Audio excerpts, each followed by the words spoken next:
Ce matin à 11h30, le nouvel ambassadeur du GPRA auprès du Mali a présenté ses lettres de créance au chef de l'État, le président Modibo Keïta.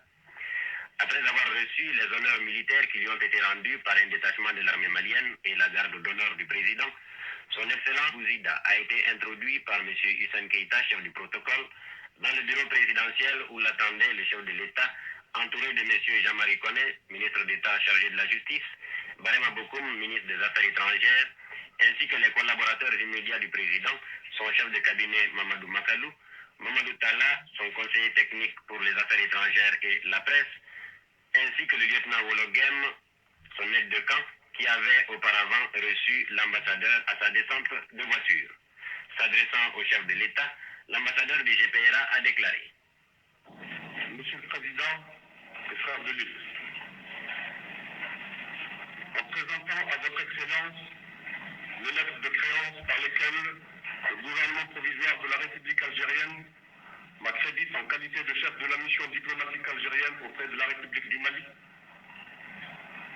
qu'il me soit permis de remplir tout d'abord la plus agréable mission qui m'ait été confiée en apportant à votre Excellence, à votre peuple, à votre parti et à votre gouvernement le salut fraternel de l'Algérie combattante.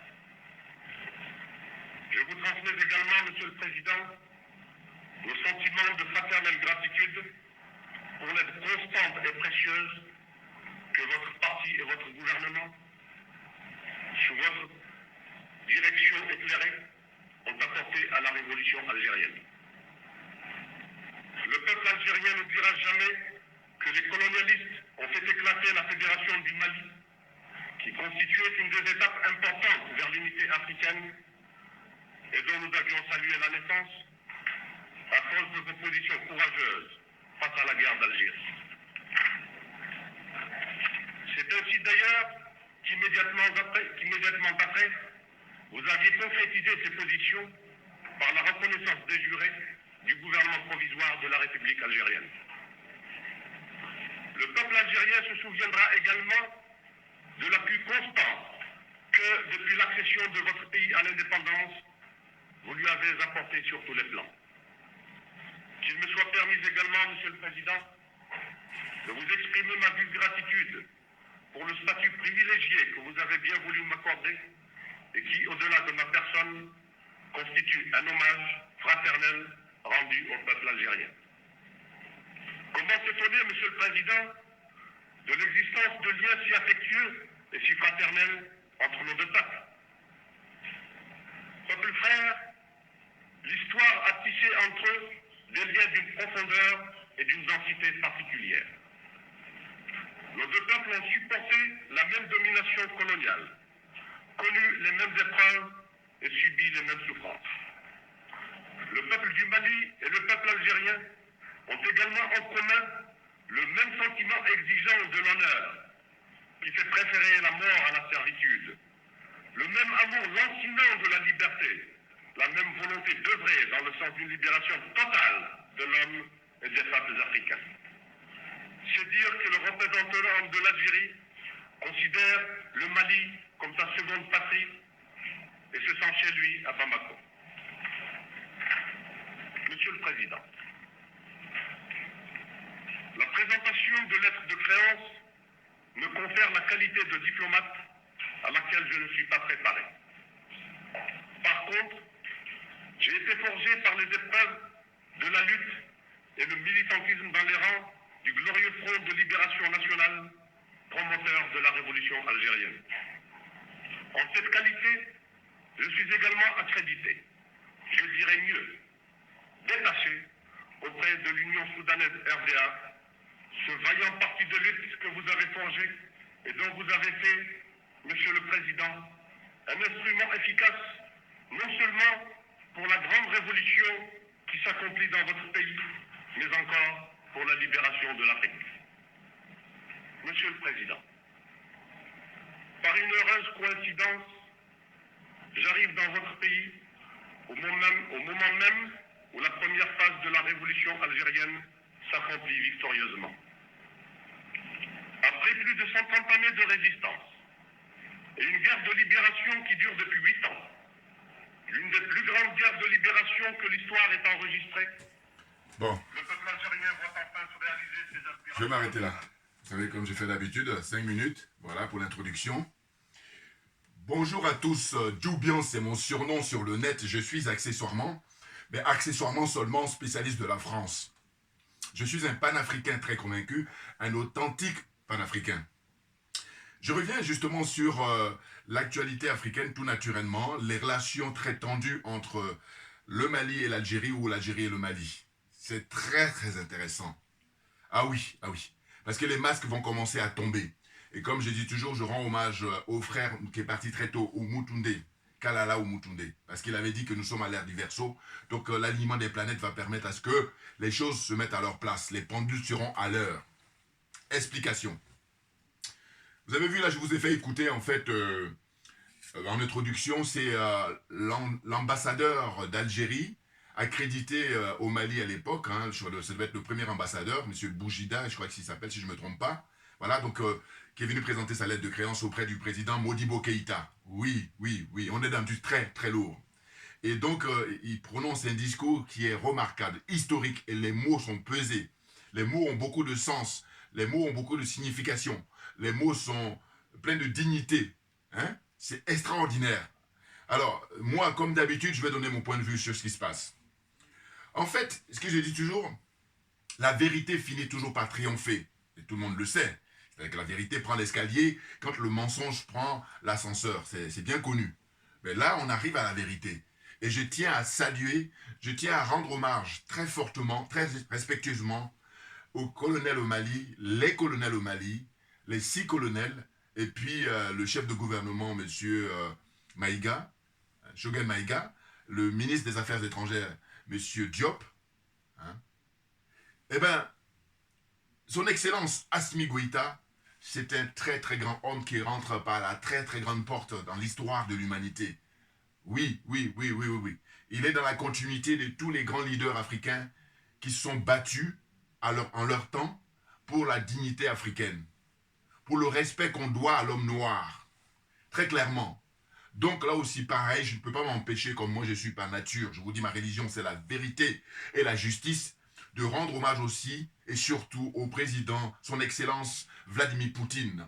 Je rappelle toujours, c'est un homme providentiel d'abord pour son peuple et un homme providentiel pour tous les pays africains qui veulent se libérer de l'impérialisme, du colonialisme et de la France-Afrique. Voilà, c'est bien de ça dont il s'agit. Donc vous voyez là, l'ambassadeur d'Algérie qui, dans son discours, remerciait le Mali et son président Modibo Keïta. Parce que à l'époque, pendant les 8 ans de guerre qu'a connu l'Algérie, guerre de libération contre le colon, contre le colonialisme, contre l'impérialisme français, eh bien, Modibo Keïta, le président, son Excellence Modibo Keïta, avait apporté son soutien sans faille, hein, au nom du peuple malien, au peuple frère d'Algérie. Et donc c'est souligné là par l'ambassadeur. Et c'est pour ça qu'il faut convoquer l'histoire, il faut convoquer les archives pour que la vérité soit due, oui, qu'elle soit connue, soit sue. Oui, c'est très important parce que c'est l'histoire qui permet de comprendre le présent. Et c'est le présent que nous vivons qui fait l'avenir. Tout naturellement, c'est la marche normale de l'histoire de l'humanité. Comprenez? Donc moi, comme je fais d'habitude, je vais donner mon point de vue personnel. En fait, ce dont il s'agit, ou en tout cas l'inspiration que ça m'apporte, c'est de dire quoi? C'est de dire que, en fait, il y a eu un déclic chez moi quand j'ai vu le documentaire, je vous dis, qui s'appelle Alger, la Mecque des révolutionnaires. Je vous encourage, hein, je crois que c'est facile de retrouver aujourd'hui sur Internet, sur YouTube par exemple. Hein, vous tapez Alger, la Mecque des révolutionnaires. Et bien dans ces documentaires, qu'est-ce qu'on voit? Eh bien on voit que à l'époque, les dirigeants algériens de l'époque, eh bien ils avaient une fibre panafricaine. Ils avaient une fibre humaniste, une fibre de solidarité vis-à-vis de tous les peuples africains. Oui, et c'est ce qui a permis à ce qu'ils organisent là-bas une très grande conférence qui a réuni tous les leaders noirs d'Afrique, d'Amérique, comment dire ça, de partout. Hein? Les frères de la Caraïbe, tout le monde était convié là-bas à Alger. Et donc, je vous dis, ce titre-là, Alger, la Mecque des révolutionnaires, c'est un titre qui a été pris dans un discours prononcé par le président Amilcar Cabral. Voilà, très grand dirigeant, hein, lusophone, Amilcar Cabral, très très grand panafricain. Oui, oui, oui. Et donc lui, dans une interview, il a dit, en fait, d'ailleurs je crois qu'on doit le voir d'ailleurs dans ce documentaire-là, il dit, les chrétiens vont à Rome, les musulmans vont à la Mecque, et bien nous les révolutionnaires, à l'époque c'est ce qu'il disait, on était dans les années 50, et bien nous, hein, notre Mecque, hein, c'est Alger. Et c'est la raison pour laquelle, aujourd'hui, il est question de rappeler tout ça pour dire que soyons sérieux. Et que la conférence de Berlin a engendré les découpages des différents pays africains. 54 pays, nous dit-on. Ou 55, c'est long. Hein? Eh bien, les tracés qui ont été faits à l'époque sont aujourd'hui, comment dire, en vigueur. Donc il est question de respecter les frontières des uns et des autres. C'est après le respect, ou en ayant le respect des frontières, qu'après on va former ensemble l'Union africaine. Je ne parle même pas de, comment dire ça, moi je suis plutôt, je vous dis, l'OUA, voilà, l'Organisation de l'Unité africaine. Ce sont nos pères qui avaient, justement avec Modibo Keïta, avec Kwame Nkrumah, voilà, entre autres, qui avaient justement initié ça, à l'époque. Voyez? Donc, ce dont il s'agit, c'est de dire que l'Algérie doit beaucoup au Mali. Parce qu'en réalité, à cette époque-là, il n'y avait pas beaucoup de pays qui venaient à la rescousse. Voyez-vous, il n'y avait pas beaucoup de dirigeants comme Modibo Keïta qui venaient à la rescousse de l'Algérie. Donc il faut convoquer les archives. Bien entendu. Et il se trouve que quoi? Il se trouve que je vous dis, dans la vie de chacun de nous, moi, je vis ici en France depuis 41 ans, eh bien, au niveau des connaissances, je ne connais pas, à vrai dire, de Tunisiens. En revanche, je connais des Algériens et je connais des Marocains. Vous comprenez? Bon. Eh bien, très souvent, ce qui se passe, c'est que dans mes connaissances là, justement, je prends fait et cause pour l'Algérie. Et les amis ou les connaissances marocaines sont furieux. Pourquoi? Parce qu'il y a une rivalité comme ça entre frères algériens et marocains depuis très longtemps par rapport à l'histoire du Sahara, hein, Sahara occidental. Vous comprenez? Cette guéguerre-là qui existe entre eux, c'est très vieux, hein, et ça fait que c'est terrible. Bon. Et moi, j'explique quoi à ces camarades-là, à ces connaissances-là, hein? Je leur dis, écoutez, quand je dis que je prends fait et cause pour l'Algérie, c'est sur le plan politique. On est d'accord. Et je fais référence justement aux grands leaders algériens qui ont lutté pour l'indépendance, pour la souveraineté de l'Algérie. Voilà. C'est à cause de ça. Et en ce qui concerne le Maroc, c'est simplement un pays qui, quand les pays vont très bien, c'est-à-dire quand il n'y a plus de guerre, quand on est en paix, là, on peut privilégier la relation avec le Maroc parce que eux, ils ont fait l'option de ce que j'appelle une fuite en avant, hein, parce qu'il y a beaucoup d'influence occidentale, hein, l'OTAN, voilà, ils sont un peu les représentants de l'OTAN, le Maroc. Et sauf qu'il y a beaucoup de gens qui ne sont pas informés. Du coup, bon, ils restent dans un truc primaire. Et bon, donc comme il y a tellement de choses à expliquer, maintenant, quand les gens sont de bonne foi, ça va. Mais quand ils sont de mauvaise foi, c'est pas possible. Du coup, moi, j'ai pas le temps. Voilà. Parce que j'ai dit aujourd'hui, nous sommes à l'heure d'Internet, nous sommes à l'heure des réseaux sociaux. Celui qui veut se cultiver, celui qui veut s'informer, c'est à volonté. Voilà. Donc, c'est une question de choix personnel. Vous comprenez? Donc, j'ai toujours rappelé ça pour dire que, comme j'ai eu le déclic avec le documentaire Alger, la Mecque des révolutionnaires, et dans ce documentaire-là, vous retrouvez du très, très bon monde. Hein? On vous parle des Frantz Fanon. Voilà. Et d'ailleurs, Fanon, je rappelle toujours sa fameuse phrase, où il dit quoi? Où il dit: chaque génération, dans une relative opacité, doit découvrir sa mission. D'une part, soit l'accomplir et d'autre part, soit la trahir. Voilà. Dixit Frantz Fanon. Et Fanon est très respecté en Algérie. Pourquoi? Parce que justement, pendant la guerre d'Algérie, pendant la crise algérienne, il a pris fait et cause. Hein, il n'est pas le seul, mais il est un des premiers, hein, un des fervents soutiens, hein, des leaders d'indépendance algérienne. Il a payé même le prix. Selon moi, bien entendu. Ah oui, oui, oui. Et moi, j'ai pas de problème avec l'histoire de complot. Hein. Et j'ai dit toujours, les complots sont inhérents aux relations humaines. Et j'ai dit, une fois que j'ai dit ça, quels que soient tous les diplômes que tu as, que tu l'as obtenu en France, que tu l'as obtenu aux États-Unis, que tu l'as obtenu en Afrique, que tu l'as obtenu en Asie, tu ne peux pas démontrer le contraire. Donc, ferme-la, assieds-toi et prends des notes. Voilà, c'est ça dont il s'agit. Parce qu'on est dans une question de domaine. Le domaine dans lequel on est, c'est l'intelligence, c'est l'honnêteté, l'intégrité morale qui brille. Oui, oui, oui, je parle de concours. Et le concours existe et c'est naturel, voilà. Donc il y a des frères là qui veulent essayer, parce qu'ils sont de mauvaise foi, là, pour le coup. Voilà, bon, allez, je continue. Donc ce que je voulais dire, c'est quoi? C'est que je dis, le président Nelson Mandela, pour l'ANC à l'époque, eh ben, ils sont allés en Algérie pour se préparer pour combattre le régime d'apartheid. Hein? Donc tous les grands leaders, les révolutionnaires de l'époque, les Amilcar Cabral, comme j'ai dit tout à l'heure, tout ça, hein? Et puis les frères américains, hein? Ils ont tous, même les Che Guevara, voilà, Amérique latine, voilà, argentins, ils sont tous allés en Algérie pour justement célébrer, hein, la force de la révolution, hein? Sortir de l'impérialisme, sortir du colonialisme et affirmer son intégrité physique, son intégrité morale. C'est ça dont il s'agit. Donc, pour faire court, parce qu'il y a tellement de choses à dire, mais je reviendrai prochainement. Mais là, déjà dans un premier jet, ce que je tenais à dire, c'est dire quoi? C'est que l'Algérie ne peut pas aujourd'hui vouloir remplacer les impérialistes d'hier, c'est-à-dire la France ou les États-Unis. C'est malvenu, parce qu'aujourd'hui, elle a en face pas des gouvernements corrompus, elle a en face d'elle des dignes fils d'Afrique, des dignes fils du Mali, des héritiers de Modibo Keïta, justement. C'est pour ça que je dis qu'il faut convoquer l'histoire et les archives, pour les sortir, il faut les mettre sur la table. Vous comprenez? Ah non, mais c'est incroyable. Et donc je vous disais quoi? Je vous disais que, écoutez, moi, j'ai toujours pensé que si vous voulez qu'on vous respecte, commencez d'abord par vous respecter vous-même. Et quand je dis ça, je pense à la vie de tous les jours. Il faut faire cette expérience-là. Moi, les gens qui sont algériens, qui sont marocains, qui me connaissent, ils savent qui je suis. Et je ne rigole pas, et ils le savent très bien. Et quand je dis je ne rigole pas, c'est parce qu'ils savent que je suis quelqu'un qui est profondément honnête, qui est profondément intègre. Et c'est la raison pour laquelle, vous savez, comme on dit, le respect, ça se mérite. Et moi, en ce qui me concerne, c'est vrai que c'est, quand on parle comme ça, il y a certains qui vont dire, mais la cheville. Mais non, mais, je vous dis, le moment viendra où je vais parler de mon parcours professionnel. Et je vous dis qu'en fait, comme ils savent qu'ils ont en face d'eux quelqu'un qui est un homme intègre, mais je force le respect, très clairement. Ah oui. Et d'ailleurs, là, je ne peux pas m'empêcher de donner des anecdotes. J'ai un collègue qui est algérien.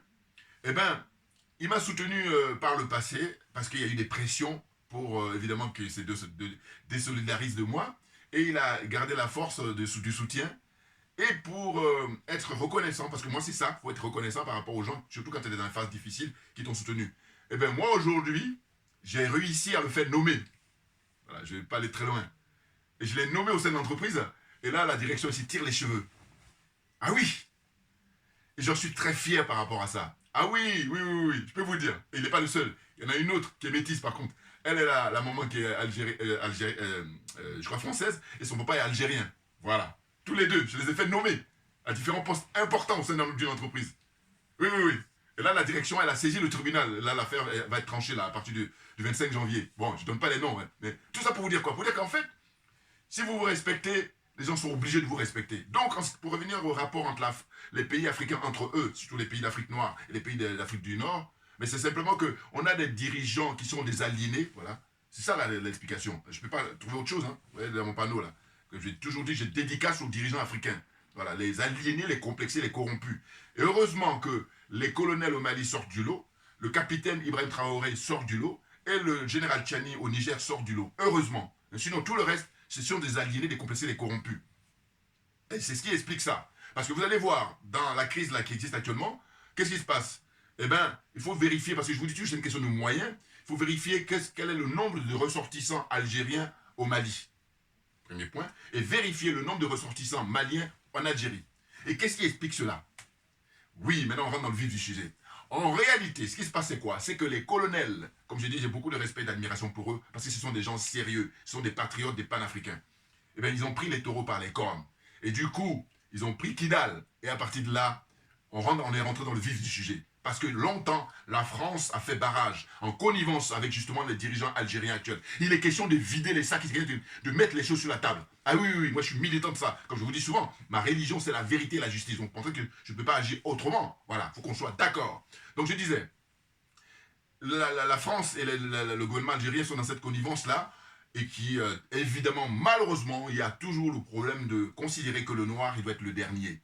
Mais je vous dis, avec l'alignement des planètes, et comme on a l'air du Verseau, eh bien, tout ça va être réglé maintenant. Ce n'est que le début. Donc ceux qui ne pourront pas supporter eh ben, ils vont aller où ils veulent, mais en tout cas, j'ai même dit, bon, j'ai dit des trucs qui sont peut-être pas... mais je veux dire, moi je dis, je pense qu'il y a plein de gens, ceux qui vont accepter de respecter la loi naturelle, ça va aller. Mais ceux qui ne vont pas le faire, ils seront obligés de se suicider, et je n'y peux rien. Voilà. Non, parce qu'à un moment donné, moi, je ne peux jamais oublier le nombre de Noirs, le nombre d'Africains qui ont payé le prix depuis des siècles. Mon problème, il est là. Hein. Mon problème, il est là. Parce que je dis, comme je suis factuel, on va prendre peuple par peuple, que jusqu'à aujourd'hui, nous sommes en 2023, nous sommes au 21e siècle, quel est le peuple qui a perdu autant de ses enfants, de ses femmes, de ses dignes fils, de ses dignes femmes? Quel est ce peuple-là? Il faut me le dire. Il faut me le dire. Et à partir de là, je dis, on la ferme, on s'assoit et on prend des notes. Voilà. Je suis un homme digne et je dis que ceux qui ne sont pas à la hauteur, allez faire autre chose, ne perdez pas notre temps. Parce qu'il y a une question de domaine. Il y a des domaines où vous pouvez être brillant, on peut vous encourager, pas de problème. Mais ne venez pas, nous qui avons l'énergie nécessaire, à défaut de nous aider, mais foutez-nous la paix, définitivement. Voilà. Donc je continue. Voyez-vous, donc on a cette situation-là où, quand on apprend la souffrance des Africains subsahariens, c'est-à-dire noirs comme moi là, qui souffrent de discrimination en Algérie, au Maroc, en Tunisie, en Libye, enfin l'Afrique du Nord, hein, principalement. Et puis le pompon, c'est la Mauritanie. Et moi, quand j'observe tout ça, vous savez quoi? Je n'accuse pas les dirigeants de ces pays-là. Je n'accuse pas les dirigeants de l'Algérie, du Maroc, de la Libye, de la Mauritanie. J'accuse les dirigeants de tous ces pays-là, d'Afrique noire. Les Oumar Bongo, les Houphouët-Boigny, les, comment ils s'appellent, Paul Biya, les Alassane Ouattara, les Macky Sall, les Patrice Talon, vous voyez ce qu'il y a, Faure Singbe. Tous ces dirigeants-là, ce sont eux qui sont responsables du fait que les gens nous méprisent. Voilà. Les gens nous humilient depuis toujours, c'est ça. Et donc les dignes fils qui sont aujourd'hui au pouvoir au Mali, au Niger et au Burkina Faso, je vous dis, c'est extraordinaire ce que nous vivons. Extraordinaire, parce qu'il n'y a rien de pire que quand tout va mal, que ça soit le statu quo. Ben oui, ceux qui en profitent, eux, c'est parfait pour eux, mais nous qui n'en profitons pas, nous qui en sommes victimes, mais c'est l'enfer sur terre. Il faut comprendre, qu'on prête qui veut, qu'on prête qui peut. Voilà. Voyez-vous? Donc ce que je voulais dire, c'est quoi? C'est que j'ai dit, il se trouve que les dirigeants là, qui sont des corrompus, qui eux, dans leur fonctionnement, ils sont complexés, ils sont aliénés et ils sont corrompus. Vous comprenez? Et c'est pour ça que le peu qu'ils ont, les miettes qu'ils ont, ils estiment que c'est suffisant, qu'on peut faire ce qu'on veut du peuple. C'est incroyable. Donc, quand je dis on rentre dans le vif du sujet, c'est que c'est une question essentielle. La question c'est quoi? C'est les richesses qui se trouvent là-bas, entre la frontière du Mali et, comment dire ça, de l'Algérie. Voilà. On parle souvent du pétrole, mais il n'y a pas que ça. Et oui, il y a le pétrole certes, mais il y a le gaz, il y a l'uranium, il y a de l'eau douce. Donc c'est ça la bataille. Et en fait, la discussion que nous avons aujourd'hui et le constat que nous faisons, c'est que l'Algérie depuis fort longtemps cachait son jeu, hein, qui consiste à quoi? À dire nous sommes solidaires du Mali pour évacuer la France. Mais quand la France sera partie, c'est nous maintenant qui allons jouer le rôle de la France. Eh bien, il est hors de question. Et je vous dis, ramenez ça dans votre vécu de tous les jours, au quotidien. Comment vous vous comportez avec les différentes communautés. C'est-à-dire que moi, comment je me comporte vis-à-vis d'un Indien, vis-à-vis d'un Français blanc, au leucoderme, vis-à-vis d'un Algérien, d'un Marocain, d'un Tunisien, tout ça. Il dit, à partir de là, les gens vous respectent. Voilà, c'est de ça dont il s'agit. Donc, comment dire ça? Oh, les militants de la servitude volontaire, c'est-à-dire que ces nègres de maison, ce sont eux qui sont responsables du fait que les gens ne nous respectent pas, très clairement. Et donc ça montre le respect que nous devons à Assimi Goïta et les autres colonels, aux dirigeants maliens, et le respect que nous devons aux dirigeants du Burkina, les dirigeants actuels du Burkina Faso, les dirigeants actuels du Niger. Beaucoup, beaucoup de respect et d'admiration. Je vais vous montrer, bon j'ai pris des notes, je ne sais pas si j'aurai le temps. Bon, alors je vais lire rapidement. Parce que j'ai encore une autre deuxième vidéo que je voulais vous montrer. Mais bon, comme le temps passe. Donc j'ai mis vidéo consacrée à la crise entre le Mali et l'Algérie, extrait de l'intervention de l'ambassadeur de l'Algérie au Mali, reçu par le président Modibo Keïta. Voilà, il avait reçu le président Modibo Keïta à l'époque la lettre de créance de l'ambassadeur de l'Algérie. Et je vous dis le contenu du discours du président, de l'ambassadeur algérien, c'est très intéressant. Et puis après, il y a le président Modibo Keïta aussi, qui s'exprime. C'est très très fort le contenu de leur discours respectif. Voilà. L'Algérie est redevable du Mali sur le plan historique, à savoir que, durant la guerre de libération contre la France de 1954 à 1962, le Mali a apporté son aide à l'Algérie en permettant aux Algériens de se servir du territoire nord du Mali pour assurer sa logistique, sa stratégie et sa défense contre la France. Voilà. Par exemple. Bon, ensuite. Donc j'ai dit, extrait de l'intervention de Félix Houphouët-Boigny. Voilà, ça c'est ce que je vais montrer ça, voilà, pour la deuxième partie. Hein. Les grands dirigeants de l'Algérie des années d'indépendance étaient des authentiques patriotes, voilà, ce qui n'est pas le cas de ceux d'aujourd'hui, et panafricains incontestablement. C'est le pays africain, surtout de l'Afrique du Nord, à rendre hommage aux grands leaders noirs et africains et de la diaspora à travers les noms des avenues, des boulevards, des rues, des places et diverses places publiques et des stades et lieux sportifs et culturels. Oui, ça c'est le paradoxe pour l'Algérie. Là, je dis paradoxe. Bon, comprenez ce que je veux dire, les amis. Hein? En fait, ce qu'il faut voir, c'est que quand vous regardez pays par pays, prenez d'abord, on va prendre les pays d'Afrique du Nord. Donc l'Algérie, le Maroc, la Tunisie, la Libye, hein, ou la Mauritanie aussi. Ouais. Eh bien, ces pays-là, allez-y vérifier les noms donnés aux rues, aux boulevards, aux places publiques, places culturelles, places sportives, tout ça, les stades. Quels sont les noms? Eh bien, vous allez voir que c'est l'Algérie qui se distingue de très loin, justement parce que pendant les 8 ans de guerre, elle a eu le soutien du Mali, entre autres. Voilà. Et ce qui fait que, eh bien, il y a des places comme ça qui portent le nom de France Fanon, hommage à France Fanon, des places qui portent Che Guevara, hommage à Che Guevara, et puis aussi Patrice Lumumba, tout ça en Algérie. Oui, oui, oui, oui, oui. Et donc, on a affaire aujourd'hui à des dirigeants corrompus, à tel point qu'ils sont là, dans une fuite en avant, n'importe quoi. Ah oui, non, il faut convoquer les archives, c'est très important, et se dire les choses une bonne fois pour toutes, pour dire que, écoutez, tout à l'heure quand je disais qu'il doit y avoir normalement beaucoup de ressortissants maliens en Algérie, mais c'est parce qu'il y a la pauvreté, et c'est parce qu'il y a la spoliation des richesses du Mali, très clairement. Or, les colonels, ce qu'ils ont décidé, quand je dis qu'ils prennent les taureaux par les cornes, c'est de pouvoir exploiter eux-mêmes les richesses qui sont sur leur territoire, délimitées par la conférence de Berlin, très clairement. Et qu'il est question d'un respect mutuel, à défaut de se donner les mains pour, au contraire, combattre l'impérialisme, combattre le colonialisme. Voilà, n'importe quoi. Ils sont trop légers, corrompus par contre. Voilà. Alors maintenant, pour poursuivre. Hein? Donc, je disais qu'il y a des places, des rues qui portent le France Fanon, qui portent Nelson Mandela, oui, là-bas. Et même récemment, hein, un stade qui a été inauguré, hein, qui porte le nom de Nelson Mandela, en Algérie. Vous voyez, donc à un moment donné aussi, quand on est sérieux, on joint la parole aux actes.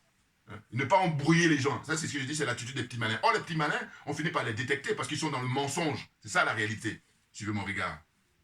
Les petits malins finissent toujours par être démasqués parce qu'ils sont dans le mensonge. La fourberie, n'importe quoi, des nazes. Alors, je poursuis. Hein? Et donc, je dis, je vous encourage à regarder le documentaire Alger, la Mecque des révolutionnaires. Très, très intéressant ce documentaire. Hein? Et je dis, la nature ayant horreur du vide, c'est aujourd'hui le Maroc qui propose aux pays de l'AES, hein, Alliance des États du Sahel, hein, ça va, le Mali, le Burkina Faso et le Niger, c'est le Maroc, comme ça, parce que la nature horreur du vide, hein, qui propose des relations commerciales importantes en permettant l'accès maritime à ces trois pays. Alors que l'Algérie, c'était elle qui devrait au contraire favoriser ça avec transparence, dans un respect mutuel. Voilà. On convoque aussi l'intelligence et l'intégrité morale, c'est nécessaire. Maintenant, pour terminer ma vidéo, je vais vous montrer une vidéo. J'y tiens parce que j'avais déjà montré, hein, avant que YouTube ne ferme mon compte, j'avais déjà montré. Et là, je montre à nouveau. Et puis, bon, là, vu le temps qu'il est, j'aurais pas assez de temps. Bon, je reviendrai là-dessus, voilà, parce que j'ai vu que j'ai pas assez de temps, je veux que j'aille bosser. Bon, donc comprenez, hein, je reviendrai là-dessus. Deuxième partie, on dira. Voilà, là c'est la première partie, hein, de dire qu'il faut que les dirigeants algériens actuels, il faut qu'ils comprennent qu'ils n'ont plus affaire à des IBK, ils n'ont plus affaire, en tout cas, à tous ceux qui ont dirigé le Mali, hein, et qui n'ont pas été dignes, qui n'ont pas épousé l'héritage de Modibo Keïta. Voilà. Ils ont affaire maintenant aux enfants et aux petits-enfants de Modibo Keïta. Donc il est question de mettre les pendules à l'heure, de manière à ce que toutes les richesses qui appartiennent aux Maliens, au peuple malien, leur profitent tout naturellement. Parce que, pour terminer, j'allais oublier quelque chose de très important. En fait, l'Algérie, quand elle a eu la guerre là-bas chez elle, guerre civile, hein, parce qu'à l'époque, je me souviens, il y avait les islamistes qui avaient gagné les élections, mais ils n'ont pas voulu que les islamistes passent, donc ils ont confisqué le pouvoir. Bon. Mais après, les islamistes frustrés qu'ils étaient, ils ont commencé une guerre civile. Eh bien, les dirigeants algériens n'ont jamais rigolé là-dessus. Et moi, personnellement, bon, quand on joue les terroristes, je dis, voilà, il ne faut pas négocier là-dessus. Eh bien, c'était appréciable. Et ils ont toujours même continué cette politique. Quand il y a une prise d'otage en Algérie, il faut pas dans le détail. Voilà, ils bousillent tout le monde et puis allez, la question suivante. Donc je dis, mais quand ils font ça chez eux, moi, personnellement, je dis, ouais, ils ont raison. Mais donc, il faut accepter que le Mali, aujourd'hui, fasse de même. C'est non négociable. C'est non négociable. Voilà, comprenne qui veut, comprenne qui peut. Et puis on n'a pas le temps, voilà, parce qu'on a tout sous les mains, on n'a pas à perdre du temps, voilà. Non mais c'est fatigant avec ces gens-là, des corrompus, des aliénés, des complexés. Non mais ce n'est que le début, ce n'est que le début. Ah, vous allez souffrir, pourquoi? Parce que vous jouez les petits malins, ça ne marchera pas. Là maintenant, Assimi Goïta, ah mais non, mais on est dans du très lourd, on a du très très lourd, tous les colonels au Mali, parce qu'ils ont l'expérience du terrain. Ah oui, ils ont tout compris.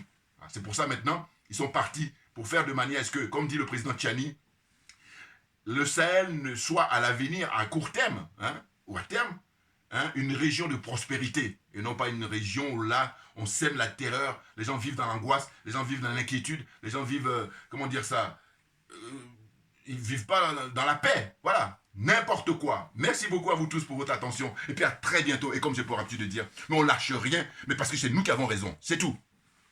Point barre.